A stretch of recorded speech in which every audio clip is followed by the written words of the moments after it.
Welcome to another video. तो आज का ये वीडियो होने वाला है डीओ के ऊपर वापस से वैपिंग होने वाला है।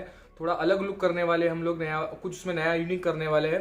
एंड उसके बाद उसका जो साइड इंडिकेटर भी है थोड़े वो भी टूट चुका है, जो होल हो चुका है उसके अंदर। एंड उसके बाद उसके गाड़ी पे बहुत सारे स्क्रैचेस है, तो हम लोग उसको पहले वैप करने से पहले उसको धोए लेंगे। तो धोने के बाद ही वैप होगा अच्छे से। देन उसके बाद हम लोग उसके ऊपर थोड़ा स्टिकरिंग भी करने वाले हैं बंदे के नाम से, तो वो स्टिकरिंग भी हो जाएगा। तो आफ्टर ऑल पूरा देख लेते हैं, आपको गाड़ी दिखा देता हूँ कि गाड़ी की स्टार्टिंग में कंडीशन क्या है और एंड में क्या है।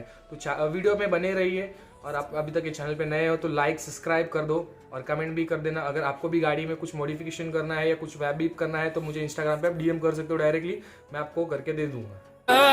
Till I can't no more. I got the horses in the back. Horse stock is a tag.